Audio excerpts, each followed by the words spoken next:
यार हमारी एपिसोड की शुरुआत बाकी और रोमिना के रेस्टोरेंट में बैठे हुए से होती है। रोमिना काफी ज्यादा हिचकिचाते हुए और फिक्रमंदी से बाकी से यहाँ पे पूछने लगता है, तो बाकी तुम्हें क्या लगता है तुम मुझसे हरा सकते हो? जो सुन के बाकी आगे से बोलने लगता है, हाँ वो केफ मैन, उसमें मुझे कोई दिलचस्पी नहीं है, हमारा उससे लड़ना ठीक नहीं है, वो पूरे कल्चरल के लिए एक ट्रेजर है। रोमिना तुम्हें इसका मतलब तो पता है ना, वो पूरी इंसानियत के लिए काफी ज्यादा कीमती है। जैसे कि मिसाल के तौर पे तुम पिरामिड को अपना घर नहीं ठहरा सकते, ठीक इसी तरह तुम पिकल से भी नहीं लड़ सकते। रोमिना बाकी को यहाँ पे याद दिलवाने लगता है, पर बाकी वो तो टायरानोसोरस से भी ज्यादा पावरफुल है। ये सुनने से थोड़ा हैरान को लगता है, क्योंकि तुम तो मेंटेस को भी अपना अपोनेंट बनाने के लिए तैयार होते हो, पर आखिर एक ऐसे शख्स में क्यों नहीं जो कि टीरेक्स को भी हरा सकता है। बाकी आगे से कहता है, रोमिना शायद से तुम मुझे गलत समझ बैठे हो, शायद जरूर मैं पहले ऐसा होता था कि मैं हर एक से लड़ता था, अब तो मैं दुनिया का सबसे स्ट्रॉन्गेस्ट फाइटर भी नहीं खिलाना चाहता। इन सब चीजों से मुझे अब फर्क नहीं पड़ता जब तक मैं अपने डैड को हरा सकता हूँ। पर बात तो मेरे डैड पे आके खत्म होती है, वो दुनिया के सबसे स्ट्रॉन्गेस्ट क्रीचर है। रोमिना एक चीज नोटिस करके बोलने लगता है, बाकी तुम पहले की तरह ही हो। जब तुम अपने डैड के बारे में बात करते हो तुम काफी खुश और फख्र जैसे कि महसूस करते हो। ये सुन के बाकी भी यहाँ तक हैरान होने लगता है। कहानी उसी आर्मी बेस की तरफ जाती है जहाँ पे पिकल को आइसोलेट करके रखा गया होता है। हम देख पाते हैं पिकल एक बार फिर से शांति से अपनी केफ में बैठा होता है, पर इस बार वो काफी ज्यादा से भी ज्यादा शांत होता है। उसके चेहरे पे एक धीमी सी मुस्कुराहट होती है और इसी मुस्कुराहट के साथ वो अपने उसी इनकाउंटर के बारे में सोच रहा होता है जो उसके और यूजिरो हानमा के बीच में हुआ होता है। था तो वैसे वो एक फ्रेंडली बैटल है, लेकिन पिकल को याद आ रहा होता है कि कैसे सब कुछ एकदम नॉर्मल था, यहाँ तक वो शख्स को पीछे भी धकेला था।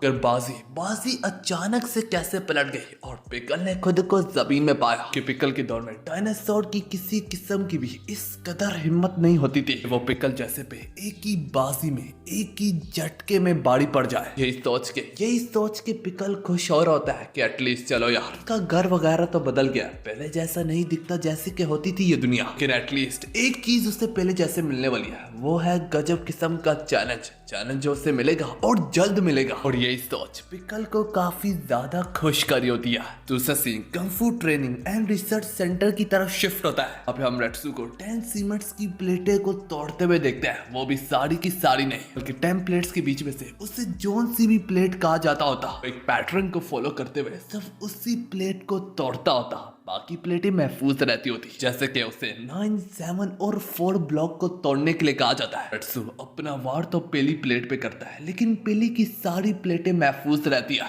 बल्कि इसके बजाय सब वही ब्लॉक्स और वही प्लेट्स टूटती है जो कि रेट्सू को तोड़ने के लिए कहा जाता है। यही देख के ऑडियंस वहां पे स्टंट रह जाती है और उन्हीं ऑडियंस में बाकी भी मौजूद होता है। इवन के बाकी तो इतना ज्यादा इंप्रेस होता है, बाकी उसके पास आके उसकी मिन्नत समाज शुरू कर डालता है कि प्लीज यार मुझे कंफू सिखाओ, मेरी नजरों में तुम सबसे ग्रेट वेटरन हो मार्शल आर्ट को लेके। रेट्सू यहाँ पे अपना मुंह खोलते हुए बोलने लगता है, बुरा मत मानना बाकी, पर यहाँ पे मुझे इनकार करना पड़ेगा। बाकी तो मेरे लिए कोई दिलचस्पी नहीं रखते। ये बात सुनने के बाद बाकी के पैरों तले जमीन खिसक जाती है, पर रेट्सू यहाँ पे चुप ना था और उसे बताता है, अगर सच कहूँ तो इस वक्त मुझे किसी चीज में दिलचस्पी है ही नहीं, सिवाय एक चीज के। वो चीज नहीं है, वो चीज कुछ ज्यादा ही चीजों से बढ़ के है। हाँ बाकी, यहाँ तक तुम जैसे लेजेंडरी फाइटर ने भी उसके बारे में सुना होगा। मैं यहाँ पे बात केफ मैन की करूँ, मैं उसके खिलाफ लड़ना चाहूंगा। मैं उसके खिलाफ अपना मार्शल आर्ट, अपनी चाइनीज कंफू को आजमाना चाहूंगा। मेरी 4000 ईयर्स ऑफ हिस्ट्री मैं देखना चाहूंगा कि इस जैसे एंशिएंट क्रीचर क्या के मेरी कितनी तालीम काम आती है। बाकी भी रेट्सू को समझाने की कोशिश करने लगता है। रेट्सू पर जहां तक उस पिकल की बात है, हालांकि रेट्सू बाकी को आगे बोलने का मौका तक ना देता, वो उसके पॉइंट को समझ चुका था। रेट्सू से बोलने लगता है, जो पता है बाकी, तुम यहाँ पे यही कहोगे कि वो पूरी ह्यूमैनिटी के लिए ट्रेजर है, उससे लड़ा नहीं जा सकता। अगर सच कहो तो मुझे भी ये बात सबसे बेहतर मालूम है। तुम खुद ही बताओ बाकी, तुम एक फाइटर हो, जब तुम में शोले जागते हैं वो उबर रही होती है, वो आग तुम्हारे सीने में, हाँ वो शोलों से बढ़ती हुई आग, वो इंटेंसिटी, वो जुनून और जज्बा, तुम खुद ही बताओ मैं इसे कैसे बुझाऊं। ये फीलिंग प्यार की फीलिंग से भी काफी ज्यादा बढ़ के होती है। ये होती है फाइटिंग की फीलिंग है। इनफैक्ट ये जज्बा बिल्कुल एक प्यार जैसा होता है। मैं उस शख्स से लड़ना चाहूंगा, मैं उसे छूना चाहूंगा, मैं उसके बारे में जानना चाहूंगा, मैं उसकी बर्दाश्त की लिमिट देखना चाहूंगा। इतने बुरे तरीके से अपने लवर से रिजेक्ट हो जाने के बाद बाकी गल लौट के वापस जा रहा होता है और उससे इस बात का काफी गुस्सा होता है कि हर कोई आजकल पिकल पिकल ही कर रहा है। और यहाँ तक तो बाकी को पिकल पे अब दुख भी होने लगता है क्योंकि जापान में हर कोई बस उसके ही पीछे पड़ा हुआ है। उस इसी में कहानी अंडरग्राउंड एरिना जाती है जहाँ पे कैप्टन स्ट्राइडर अल्बर्टो आइंस्टाइन और टोकुगावा के साथ पिकल को यहाँ पे खुराक के लिए लाया होता है। आखिर उसे खुराक के लिए इस अंडरग्राउंड एरिना में क्यों लाए, तो इसकी अच्छी खासी वजह है। कैप्टन आइंस्टाइन से ही सुन लो। ये जो पिकल है ये प्राउड वॉरियर होने के नाते कुछ ज्यादा ही प्राउड वॉरियर है। किसी चीज को नुकसान नहीं पहुंचाता, किसी चीज पे हमला नहीं करता जब तक वो चीज उस पे हमला नहीं करती। तो इसका मतलब ये तब तक किसी चीज का शिकार नहीं करेगा जब तक वो चीज उसका शिकार नहीं करेगी। इसी वजह को दिमाग में रखते हुए हम इसके लिए स्पेस से एक बहुत खतरनाक फाइटिंग बुल को लेके आए थे और सिर्फ उस बुल ने पिकल के साथ आई कांटेक्ट ही मिलाया, उस बुल की तो वहीं पे गीली हो गई थी। यहाँ तक हमने बहुत बड़े बेयर और लोइंग को भी बुलाया और उन्हीं कमीनों में से भी किसी की हिम्मत ना हुई कि वो पिकल के आसपास भी भटकते। यार बाकी तो आप लोग भी समझदार हैं, आप लोग समझ ही गए होंगे कि इसे अंडरग्राउंड एरिना क्यों लाया है। पिकल को अंडरग्राउंड एरिना इसलिए लाया ताकि कोई बीस्ट उस पे हमला कर दे और वो उसका शिकार करके खा ले। शायद से इस दौर में भी एक स्पीशी है जो कि पिकल पे हमला कर सकती है। और यहाँ तक उस जानवर को भी वो लोग शेल्टर देते ह्यूमंस ताकि वो जानवर खत्म ना हो जाए दुनिया से, क्योंकि काफी कम पाया जाता है। उस जानवर ने भी 5 दिन से कोई खुराक नहीं की तो वो भी पिकल की तरह भूखा होगा। और वो जानवर है सिबेरियन टाइगर जो कि लोइन से भी ज्यादा पावरफुल है। हाँ यार ये थोड़े दूसरे जानवरों से ज्यादा जंगली होते हैं। सिबेरियन टाइगर 4.7 मीटर लॉन्ग है, इसका वजन है 490 किलोग्राम, जबकि मैंने कभी नापा नहीं है लेकिन मुझे पता है। जहाँ तक सिबेरियन टाइगर की बात है इसे सारे टाइगर्स में से चुन के लाया गया है क्योंकि ये सबसे ज्यादा बड़ा है। हमें दिखाया गया होता है सिबेरियन टाइगर भी अब ग्राउंड में एरिना में फाइनल कदम रख चुका होता है। पिकल और सिबेरियन टाइगर दोनों के दोनों एक दूसरे को अपनी कातलाना निगाहों से घूर रहे होते हैं। यहाँ तक पिकल समझ जाता है कि अब ये सिबेरियन टाइगर मुझ पे हमला करने के लिए तैयार है, जिससे महसूस करके पिकल भी अपने कदमों पे खड़ा हो जाता है। हम देख पाते हैं पिकल थोड़ा सा एक्साइटेड हो जाता है कि फाइनली यार कोई चीज तो उसे खाने के लिए मिली।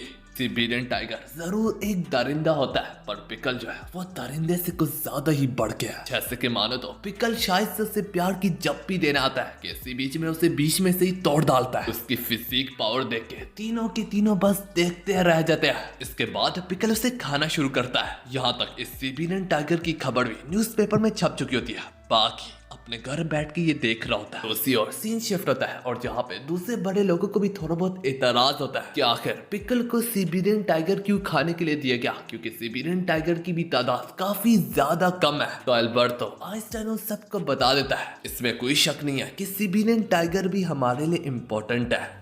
पर जहां तक पिकल की बात है, पिकल पूरी ह्यूमैनिटी के लिए एक ट्रेजर है, उसका मुकाबला किसी चीज के साथ नहीं है। तो हमारा पिकल को जिंदा रखना इस वक्त सबसे ज्यादा इम्पोर्टेंट है। चाहे जरूर सिबेरियन टाइगर की तादाद 500 है, मगर पिकल को जिंदा रखने के लिए अगर उसको एक एक का खिलाना जरूरी है तो हम करेंगे। घर बैठ के यही न्यूज देख के रेट्सू के दिमाग में एक आइडिया सा आता है। वो बिना वक्त गवाए बगैर फौरन से रात के वक्त ही टोकुगावा के घर जाता है। आते सारे रेट्सू फौरन से पॉइंट पे उतरते हुए बोलने लगता है, सुनने में आया है पिकल के लिए खाना ढूंढने में दुश्वारी हो रही है। तो टोकुगावा इस पर हाँ बोलते हुए कहता है, सीकिंग रेट्सू, मसला तो यह है खाने के लिए तो काफी चीजें भी हो सकती है, पर पिकल एक फाइन प्राउड वॉरियर है, वो सिर्फ उस पे ही हमला करता है जो चीज उस पे हमला करती है। तो आगे से रेट्सू भी इस पर बोलने लगता है, सर टोकुगावा, इसलिए तो मैं यहाँ पे आया हूँ, इजाजत दीजिएगा मुझे पिकल के आगे पेश किया जाए।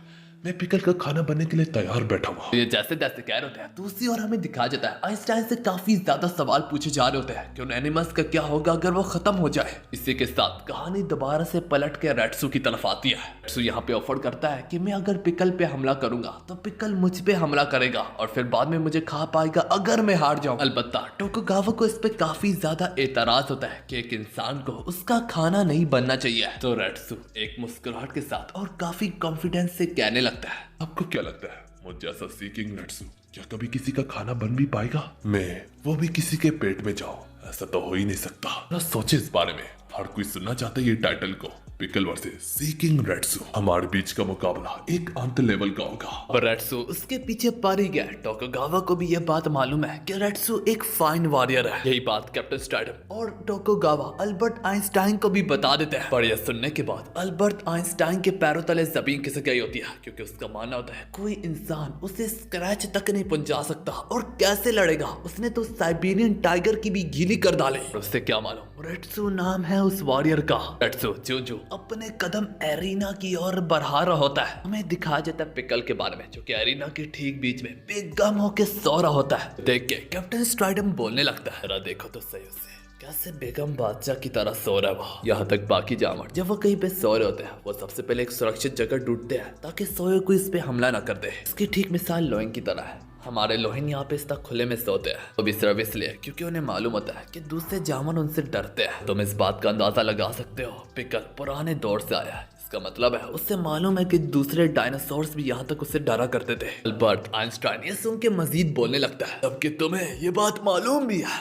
फिर भी तुम इस बेचारे इंसान को उसकी मौत के लिए बेच रहे हो। प्लीज उसे को वापस आ जाए। अलबत्ता कैप्टन स्ट्राइडम और टोकुगावा उसे इग्नोर करके आपस में बातें कर रहे होते हैं कि ये फाइट कितनी ज्यादा दमदार होने को जा रही है। इससे पहले आइंस्टाइन कुछ और भी कह पाता, कैप्टन स्ट्राइडम और टोकुगावा दोनों उस पर चिल्लाते हुए कहते हैं, क्या तू अपना मुंह बंद करेगा। और आज तक आइंस्टाइन को कभी किसी ने ये नहीं कहा होता कि वो साइंटिस्ट इतना ज्यादा मशहूर है, कोई इसके खिलाफ बोलने की जहमत भी नहीं करता। और कैप्टन स्ट्राइडम और टोकुगावा को ये बात मालूम होती है क्योंकि रेट्सू एक फाइन वॉरियर है। तभी देखते ही देखते तीनों की नजर पिकल पे जाती है। पिकल हमें दिखाया जाता है अचानक से उठ जाता है। आइंस्टाइन को लगने लगता है कि वो शायद से मेरे शोर की वजह से जागा है। टोकुगावा और कैप्टन स्ट्राइडम उसे गलत साबित करते हुए बोलने लगते हैं, नहीं से किसी चीज की इंस्टेंस महसूस हुई है और वो वॉरियर कोई और नहीं बल्कि रेट्सू खुद है। हमें दिखाया जाता है रेट्सू एक एक कदम से एरिना के करीब हो रहा होता है और उतनी ही जल्दी से पिकल भी तैयार हो रहा होता है लड़ाई के लिए। देख के आइंस्टाइन को यकीन नहीं आ रहा होता अपनी आंखों पे कि वो किसी इंसान को अपनी बराबरी का समझ रहा है। हालांकि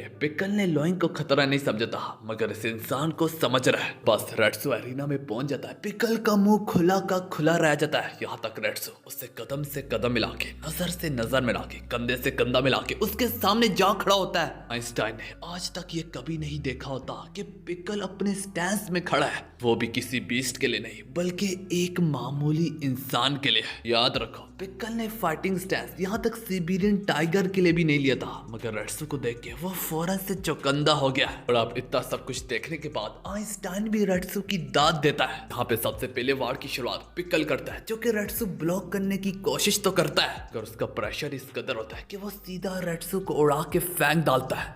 आइंस्टाइन ये देख के बोलने लगता है, मालूम था वो इंसान जरूर स्ट्रॉन्ग है, मगर पिकल के लेवल का नहीं है। तब तक रेट्सू अपने पैरों पे खड़ा होता है, उसके जिस्म पे एक स्क्रैच तक नहीं आया होता। रेट्सू उसके और अपने बीच में स्ट्रेंथ का डिफरेंस देखना चाह रहा था। रेट्सू को मालूम पड़ जाता है कि वो उसे स्ट्रेंथ में नहीं हरा सकता। पिकल इसी बीच में जंगली जानवर की तरह फौरन से रेट्सू पे टूट पड़ने की दोबारा से कोशिश करता है। इससे पहले रेट्सू अपनी लंबी लंबी लातों से सीधा एक गंदी किस्म की लात पिकल के मुंह पे दे मारता है। और ये तो रेट्सू की सिर्फ मूव की शुरुआत हुई है। रेट्सू अपने लंबे से बाल उसके मुंह पे डिस्ट्रैक्शन के लिए मारता है। तभी इसी मौके से फायदा उठा के जमीनी लात मार के पिकल को गिरा देता है। इसके बावजूद भी रेट्सू अपने वार करने से ना रुकता। बस ये काफी होता जैसे कि पिकल अपने होश ही खो बैठता। देख पाते हैं जमीन पे गिरा पिकल अब किसी वजह से रोने लगता है। कल दोबारा से अपना सर उठा के अब रेट्सू को घूरने लगता है अपनी बड़ी बड़ी आंखों से। ये देख के अंदर से चौंक कर रह जाता है कि जितने खतरनाक वार मैंने किया है, इतने में तो दूसरे बंदे की जान भी चली जाती है। पर देखो तो सही उसे सब कुछ स्क्रैचेस भी नहीं आए ठीक से। कल दोबारा से दोनों के बीच में डिस्टेंस को खत्म करने की कोशिश करता है। रेट्सू उस पर अपनी टेक्निक्स और मूव की बारिश कर डालता है। आइंस्टाइन का मुंह भी खुला का खुला रह जाता है। इस दौरान भी रेट्सू को कोई ना रोक पाता। वो मुसलसल पिकल पे बाड़ी पड़ता चला जा रहा होता है। वो मारता जाता और मारता चला जा रहा होता है। मेरे भाई लोगों, रेट्सू थोड़ा सा पीछे हटके अब दोबारा से अपने मन में सोचने लगता है। मैंने लगातार उस पे वार किया, उसके चेहरे पे, उसके चिन पे। इतने में तो उसके दिमाग को प्रेशर से ही फट जाना चाहिए था। अब बताओ कहीं मैंने पिकल की जान तो नहीं ले ली।